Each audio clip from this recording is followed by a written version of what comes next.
ಗುರುವರ್ಯ, ಶ್ರದ್ಧೆ ಉಂಟು ಅಂತ ಹೇಳಿ ಆದ್ರೆ ವ್ಯಕ್ತಿಯಾದವ ಶಕ್ತಿಯಾಗಿ ಬದುಕುವುದಕ್ಕೆ ಸಾಧ್ಯ ಎನ್ನುವುದನ್ನು ಆ ಹೊತ್ತಿಗೆ ಹೇಳಿದ್ದೆ. ಆದ್ರೆ ಈ ಹೊತ್ತಿಗೆ ಆಶ್ಚರ್ಯವನ್ನು ಕಾಣುತ್ತಾ ಇದ್ದೇನೆ.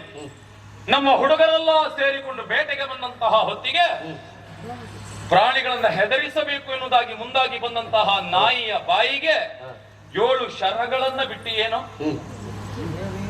ಯಾರು ಕಲಿಸಿದರು? ಶಬ್ದಭೇದಿ ವಿದ್ಯೆಯದು. ಆ ಹೊತ್ತಿಗೆ ವಿದ್ಯೆಯನ್ನು ಕಲಿಸುವುದಿಲ್ಲ ಎನ್ನುವುದಾಗಿ ನಿರಾಕರಿಸಿದವನ ನಾನು ನಿರಾಕರಿಸಿದೆ ಎನ್ನುವಂತಹ ಕಾರಣದಿಂದ ಯಾರು ಕಾಲ ಹಿಡಿದು ಇದನ್ನು ಕಲಿತೆ? ಯಾರು ಹೇಳಿಕೊಟ್ಟವರು ನಿನಗೆ? ಎಲ್ಲ ಹೇಳ ಗುರುವೇ. ನಿನ್ನ ಮೂರ್ತಿಯನ್ನು ವಿರಚಿಸುತ್ತ ಪೂಜಿಸಿದನು. ಗುರುವೇ, ನಿನ್ನ ಮೂರ್ತಿಯನ್ನು ವಿರಚಿಸುತ್ತ ಪೂಜಿಸದರು. ನನ್ನ ಕಣ್ಣು ಪಾವನವಾಯಿತು. ನಿಮ್ಮ ಪ್ರವೇಶದಿಂದ ಈ ಕ್ಷೇತ್ರವೇ ಪಾವನವಾಗಿ ಹೋಯಿತು. ನನ್ನ ಕಣ್ಣ ಮುಂದೆ ನಿಲ್ಲಬೇಡ, ನೀನು ಜಾತಿಯಲ್ಲಿ ಬೇಡ, ನಿನಗೆ ನಾನು ವಿದ್ಯೆ ಹೇಳಿಕೊಡುವುದಿಲ್ಲ, ನಡೆ ಇಲ್ಲಿಂದ ಅಂತ ಹೇಳಿದವರು ನೀವು.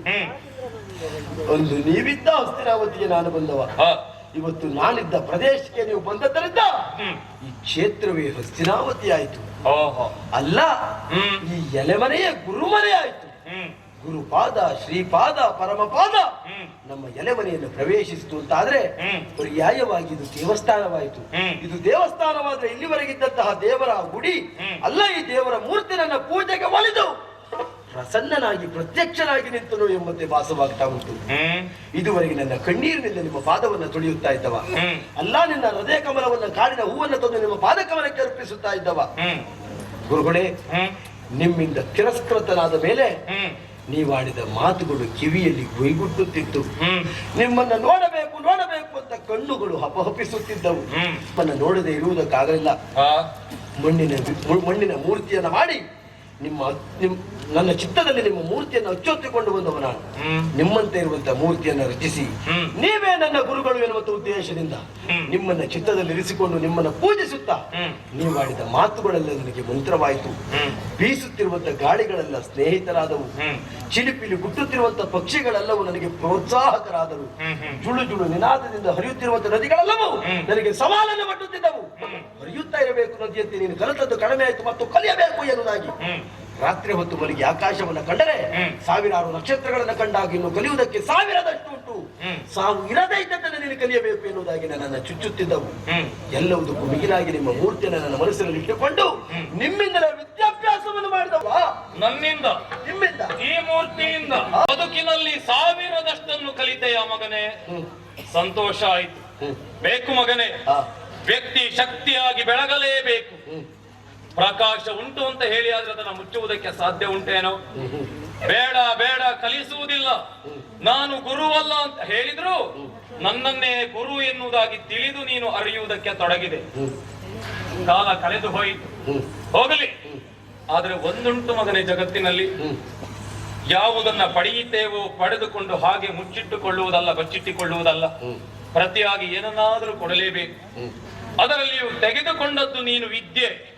ವಿದ್ಯೆಯನ್ನು ಪಡೆದಂತಹ ವ್ಯಕ್ತಿ ಗುರುವಿಗೆ ಸರಿಯಾದಂತಹ ಗುರುದಕ್ಷಿಣೆಯನ್ನು ಕೊಡದೆ ಹೋದ್ರೆ ಆ ವಿದ್ಯೆ ಎನ್ನುವುದು ಅವನ ಬದುಕಿಗೆ ಬರುವುದಿಲ್ಲವಂತೆ.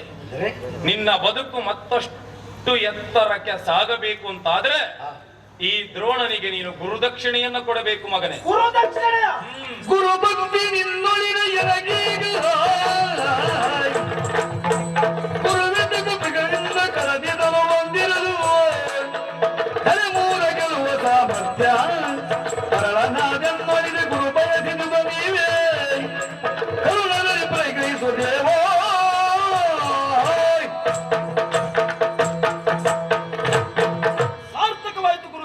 ಜೀವನ.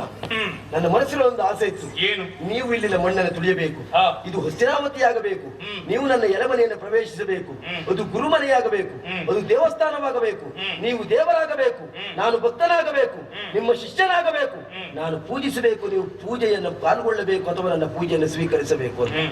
ಈಗ ನೀವೇ ಒಲಿದು ಗುರು ಕಾಣಿಕೆಯನ್ನು ಕೊಡಬೇಕು ಅಂತ ಹೇಳ್ತೀರಿ ಅಂತ ಆದ್ರೆ ನನ್ನನ್ನ ಶಿಷ್ಯ ಅಂತ ಸ್ವೀಕರಿಸಿದ್ರಿ ಅಂತ ಆಯ್ತಲ್ಲ. ನನ್ನ ಬದುಕಿಗೆ ದ್ರೋಣರ ಶಿಷ್ಯ ಎನ್ನುವಂತ ಬಿರುದು ಸಾಕು ಗುರುಗಳೇ. ಹಾಗಂತ ನನ್ನಲ್ಲಿ ನೀವು ಗುರು ಕಾಣಿಕೆಯನ್ನು ಕೇಳ್ತೀರಿ ಅಂತ ಆದ್ರೆ ನನ್ನಲ್ಲಿರುವ ಯಾವುದನ್ನು ಬೇಕಾದ್ರೂ ಕೇಳಿ ಗುರು ಕಾಣಿಕೆ ರೂಪದಲ್ಲಿ ಕೊಡುವುದಕ್ಕೆ ಸಿದ್ಧರಿದ್ದೇನೆ. ಕೊಡ್ತೀಯ? ಖಂಡಿತ ಬೇಕಾದದ್ದನ್ನ ಕೊಡುತ್ತೇನೆ. ಮಾತು ಕೊಟ್ಟಾಯಿತು. ಕೇವಲ 3 ದಾನಗಳನ್ನ ಮಾತ್ರ ಒಮ್ಮೆ ಮಾಡಬಹುದು ಮಗನೇ. ಕನ್ಯಾದಾನ, ಅದಕ್ಕಿಲ್ಲ ಶ್ರೇಷ್ಠವಾದದ್ದು ವಾಗ್ದಾನ. ಒಮ್ಮೆ ಮಾತು ಕೊಟ್ಟ ಮೇಲೆ ತಪ್ಪಬಾರದು. ಮುತ್ತು ಒಡೆದರೆ ಹೋಯ್ತು, ಮಾತು ಆಡಿದರೆ ಹೋಯ್ತು ಮಗನೇ. ಒಡೆಯಬಾರದು, ಯಾರ ಬದುಕು ಒಡೆಯಬಾರದು. ನಿನ್ನ ಬದುಕು ಒಡೆಯಬಾರದು, ನನ್ನ ಮನಸ್ಸು ಕೆಡಬಾರದು ಅಂತಾದ್ರೆ ಕೊಡ್ತೀಯ? ಕೊಟ್ಟೇ ಕೊಡ್ತೇನೆ. ಈ ಚರಣ ಮೂಲದಲ್ಲಿ ನಿನ್ನ ನಿನ್ನ ನಿನ್ನ ಆ ಬಲಗೈ ಹೆಬ್ಬೆರಳನ್ನೇ ಕೊಡು ಮಗನೇ ಕಾಣಿಕೆಯಾಗಿ. ಒಂದೇ ಹೆಬ್ಬೆರಳು ಏತಕ್ಕೆ ಗುರುದೇವ ಗುರುವೇ,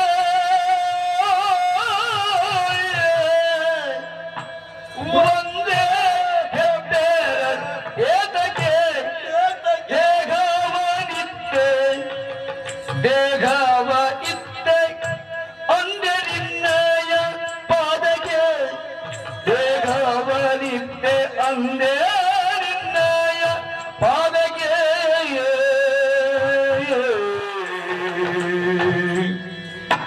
ಗುರುವೇ ನಗೆ ಪರಬ್ರಹ್ಮ ಗುರುವೇ ನಾರಾಯಣನು ಗುರುವೇ ರುದ್ರನು ಗುರುವೇ ಸರ್ವನು ಪಾಲಿಸೋ ಗುರುವೇ ಗುರುವೇ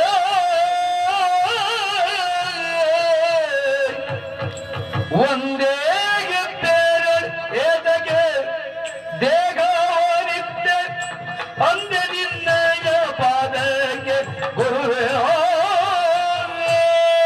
ಇದು ಎಂತ ಪರೀಕ್ಷೆ ಗುರುದೇವ, ಇದು ಎಂತ ಪರೀಕ್ಷೆ.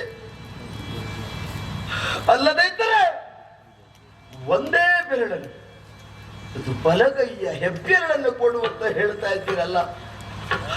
ಒಂದೇ ನಿಮಗೆ ಕೊಡುವುದಕ್ಕೆ ನನ್ನ ಪ್ರಾಣವನ್ನೇ ನಿಮ್ಮ ಪಾದದ ಮೇಲೆ ಹಾಕಿದವ ನಾನು ಈ ಏಕಲವ್ಯ. ನನಗೆ ಬದುಕಬೇಕು ಎನ್ನುವ ಆಸೆ ಇಲ್ಲ ಗುರುದೇವ. ಬಿಲ್ವಿದ್ಯೆಯನ್ನ ಕಲಿಬೇಕು, ದ್ರೋಣರ ಶಿಷ್ಯರಾಗಬೇಕು ಎನ್ನುವಂತ ಆಸೆ.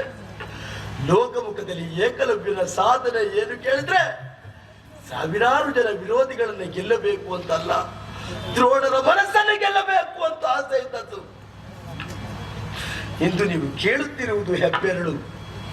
5 ಬೆರಳುಗಳಲ್ಲಿ ಉಳಿದ 4 ಬೆರಳು ಅವರಲ್ಲವರೇ ಹೊಡೆದಾಡಿಕೊಳ್ಳುವುದಕ್ಕೆ ಪ್ರಾರಂಭಿಸ್ತಾ ಇದ್ದಾವೆ. ಯಾಕೆ ಹೆಬ್ಬೆರಳನ್ನೇ ಕೇಳಬೇಕಿತ್ತು?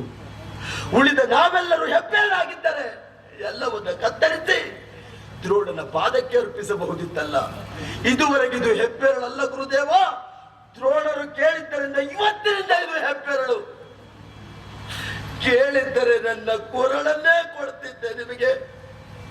ಬೆರಳನ್ನ ಕೇಳುವುದಕ್ಕೆ ಮುಂದಾದ್ರಲ್ಲ ಗುರುದೇವ. ಯೋಚಿಸಬೇಕಾದಂತ ಅಗತ್ಯ ಇಲ್ಲ. ನಿಮಗೆ ಬೇಕಾದದ್ದು ಹೆಬ್ಬೆರಳು ತಾನೆ. ಇದು ನಿಮ್ಮ ಸಮ್ಮುಖದಲ್ಲಿ ಹೆಬ್ಬೆರಳನ್ನ ಕತ್ತರಿಸಿ ಗುರು ಕಾಣಿಕೆ ಒಬ್ಬ ನಾನು ಕೊಡ್ತೇನೆ, ಕತ್ತರಿಸ್ತೇನೆ.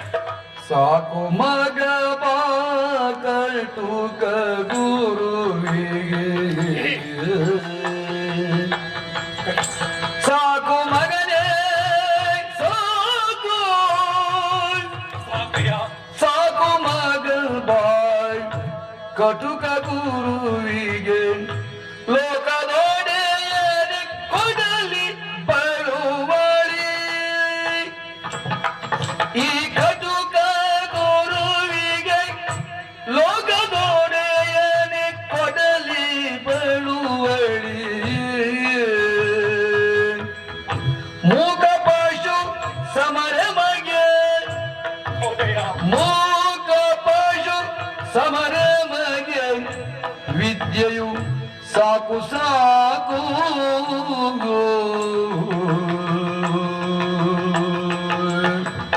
ಮೂಕ ಪಶು ಸಮರನಾಗೆ ವಿದ್ಯೆಯು ಸಾಕು ಸಾಕು. ಮಗನ ಒಂದು ಹೆಬ್ಬೆರಳನ್ನ ಕೇಳಿದರಲ್ಲ ಗುರುಗಳೇ, ಇನ್ನು 9 ಬೆರಳುಗಳಿಗೆ ಏನು ಹೇಳಲಿ ಉತ್ತರ? ಹೌದು ಮಗ, ಕೇಳಿದೆ, ನಿನ್ನ ಹೆಬ್ಬೆರಳನ್ನ ಕೇಳಿದೆ. ಮಣ್ಣಿನ ಮೂರ್ತಿಯನ್ನ ಮಾಡಿದೆಯ ಮಗನೇ? ಇಲ್ಲ, ನೀನು ಕಂಡದ್ದು ಮಣ್ಣಿನ ಮೂರ್ತಿಯಲ್ಲಿ ದ್ರೋಣನಲ್ಲ. ಈ ಹೊತ್ತಿಗೆ ಮಾತಿನಿಂದಲೇ ಸಜೀವವಾದಂತಹ ಈ ದ್ರೋಣನನ್ನ ಮಣ್ಣಾಗಿಸಿ ಬಿಟ್ಟೆ. ಎತ್ತರಕ್ಕೆ ಏರಿದ್ದೀರಿ ಗುರುಗಳೇ, ನಿಮ್ಮದು ಗುರುತ್ವ ಎನ್ನುವುದಾಗಿ ಹೇಳಿದೆ. ಎಲ್ಲುಂಟು ಗುರುತ್ವ? ನನ್ನಲ್ಲಿ ಇರುವುದಲ್ಲ ಏಕಲವ್ಯ. ನಿಜವಾದಂತಹ ಗುರುತ್ವ ಎನ್ನುವುದಿದ್ದರೆ ನಿನ್ನಲ್ಲಿ. ಕರು ಬಿಟ್ಟ ಹಾಲನ್ನಲ್ವೇ ನಾವು ದೇವರಿಗೆ ಕೊಡುವುದು. ಎಂಜಲಾಗಿರುವ ಹಾಲನ್ನ ದೇವರಿಗೆ ಕೊಡ್ತೇವೆ, ಇನ್ನು ಜಾತಿಯ ಪ್ರಶ್ನೆಯಲ್ಲಿ. ಎಲ್ಲವನ್ನ ಮುಚ್ಚಿಟ್ಟದ್ದು ನನ್ನ ಬದುಕಿಗಾಗಿ. ಬೇಡ ಮಗನೇ, ಬೇಡ. ಯಾವ ಕಾರಣಕ್ಕಾಗಿಯೂ ದ್ರೋಣ ಇಂತಹ ಕೆಟ್ಟ ಕೆಲಸವನ್ನ ಮಾಡಿತ್ತೆ ಎನ್ನುವುದಾಗಿ ಮಗನೇ. ಅಲ್ಲ, ಇಲ್ಲ, ನಿನ್ನ ಬದುಕನ್ನ ನಾನು ಕಸಿಯಲಾರೆ. ಹೋಗುತ್ತೇನೆ. ನಿಮ್ಮ ಮಾತನ್ನು ಮೀರಿದ್ರೆ ಗುರುವಾಕ್ಯ ಉಲ್ಲಂಘನ ದೋಷ ನಿಮ್ಮ ಶಿಷ್ಯನಿಗೆ ಬರ್ತದೆ. ಇದುವರೆಗೂ ತಿಳಿದು ಒಂದು ಇರುವೆಯನ್ನು ಕೂಡ ಮೆಟ್ಟಿಕೊಂಡವ ಈ ಏಕಲವ್ಯನಲ್ಲ. ನನ್ನ ಮಾತು ಹಾಳಾಗಬಾರದು, ನಾನು ಪಾಪಿ ಆಗಬಾರದು. ಗುರುಗಳ ಮಾತು ಉಳಿಯಬೇಕು, ಗುರುಗಳ ಮಾತು ಬೆಳೆಯಬೇಕು. ನಾನು ಶಿಷ್ಯನಾಗಬೇಕು ಅಂತಾದ್ರೆ ಇದೊಂದೇ ಅವಕಾಶ. ನನ್ನ ಬೆರಳನ್ನು ಕೊಡಬೇಕು.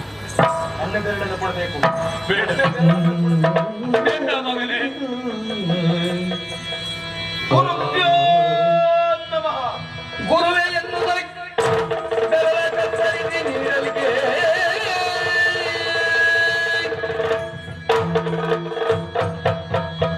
ಯಾರು ಗುರು ಭಕ್ತಿಯಲ್ಲಿ ನಿನ್ನ ಮೀರಿಸರು ಶುಭವಾಗಲಿ.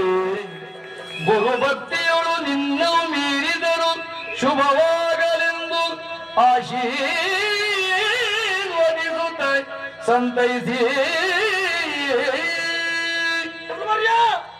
ಬೀಳುತ್ತಿರುವಂತ ಒಂದೊಂದು ರಕ್ತದ ಬೆಂದವು ಗುರು ಕಾಣಿಕೆಯನ್ನು ಅರ್ಪಿಸುತ್ತಿದೆ ಗುರುದೇವ.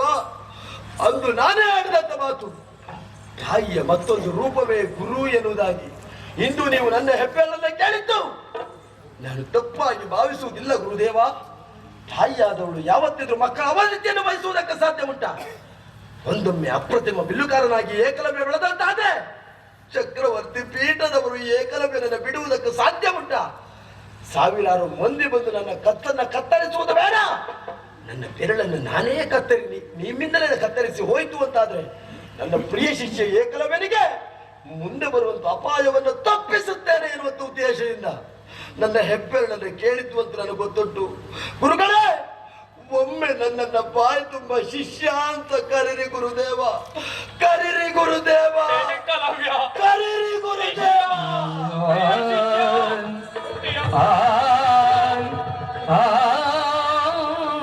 ಗುರು ಬ್ರಹ್ಮ, ಗುರು ವಿಷ್ಣು, ಗುರುದೇವೋ ಮಹೇಶ್ವರ, ಗುರು ಸಾಕ್ಷಾತ್ ಪರಬ್ರಹ್ಮ, ತಸ್ಮೈ ಶ್ರೀ ಗುರವೇ ನಮಃ. ಹೇಳಿದೆಯಲ್ಲ, ಬರಬೇಕು ನನ್ನ ಬದುಕಿಗೆ ಬ್ರಹ್ಮನಾಗಿ ನನ್ನ ಬದುಕನ್ನ ನೀವು ಬೆಳೆಸಬೇಕು. ಆ ಹರಿಯಂತೆ ನನ್ನ ಬದುಕನ್ನ ಪಾವನಗೊಳಿಸಬೇಕು. ಇಲ್ಲ ಏಕಲವ್ಯ, ಇಲ್ಲ, ನಿನ್ನ ಬದುಕನ್ನ ಕೇವಲ ರುದ್ರನಾಗಿ ನಿನ್ನ ಬದುಕನ್ನೇ ಲಯ ಮಾಡಿಬಿಟ್ಟೆ. ಇಂತಹ ಈ ದ್ರೋಣನ ಬದುಕಿಗೊಂದು ಧಿಕ್ಕಾರವಿರಲಿ. ಅಲ್ಲ ಮಗನೇ, ನಿನ್ನ ಹೆಬ್ಬೆರಳನ್ನ ಕಂಡೆ. ಕಂಡದ್ದು ನಿನ್ನ ಹೆಬ್ಬೆರಳಲ್ಲ, ನನ್ನ ಮಗನ ಹಸಿವು.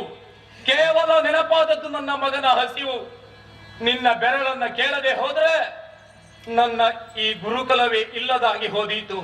ನನ್ನ ಬದುಕಿನ ಗತಿ ಏನು, ನನ್ನ ಮಗನ ಸ್ಥಿತಿ ಏನು ಎನ್ನುವುದಾಗಿ ತಿಳಿದೆ. ಅಂತಹ ಈ ದ್ರೋಣನ ಬದುಕಿಗೊಂದು ಧಿಕ್ಕಾರವಿರಲಿ. ತಾಯಿ ಎನ್ನುವುದಾಗಿ ಹೇಳ್ತಾ ಇದ್ದಿ. ನಿನ್ನ ಸ್ಥಿತಿಯನ್ನ ಕಂಡಂತಹ ತಾಯಿಯ ಮನಸ್ಥಿತಿ ಹೇಗೆ ಎನ್ನುವುದನ್ನು ತಿಳಿಯದೆ ಹೋದೆ. ಕೇವಲ ಅಶ್ವತ್ಥಾಮನ ತಾಯಿಯ ಕಣ್ಣೀರನ್ನ ಕಂಡೆ. ಅಂತಹ ಈ ದ್ರೋಣನ ಬದುಕಿಗೊಂದು ಧಿಕ್ಕಾರವಿರಲಿ. ಇಲ್ಲ, ಬ್ರಾಹ್ಮಣನಾಗಿಯೂ ಬೇಡನು ಮಾಡದೇ ಇರುವಂತಹ ಕೆಲಸವನ್ನ ಮಾಡುವುದಕ್ಕೆ ಮುಂದಾದನಲ್ಲ ಈ ದ್ರೋಣ. ಅಂತಹ ದ್ರೋಣನ ಈ ಬದುಕಿಗೊಂದು ಧಿಕ್ಕಾರವಿರಲಿ. ಗುರು ನಾನಲ್ಲ ಮಗನೇ, ಗುರು ನಾನಲ್ಲ. ಶಿಷ್ಯ ಬೆಳೆಸುವುದಲ್ಲವೇ ಗುರುವಲ್ಲ. ಶಿಷ್ಯನಾಗಿ ನನ್ನನ್ನ ನೀನು ಬೆಳೆಸಿದೆ. ಇತಿಹಾಸದ ಪುಟಗಳಲ್ಲಿ ದ್ರೋಣ ಅಕ್ಷರ ದಪ್ಪದಲ್ಲಿ ಬರುವುದು ಬೇಡ ಮಗನೇ. ಸುವರ್ಣ ಅಕ್ಷರಗಳಲ್ಲಿ ಏಕಲವ್ಯ ಎನ್ನುವುದಾಗಿ ನಿನ್ನ ಹೆಸರು ಅಜರಾಮರವಾಗಲಿ. ಗುರುವರ್ಯ,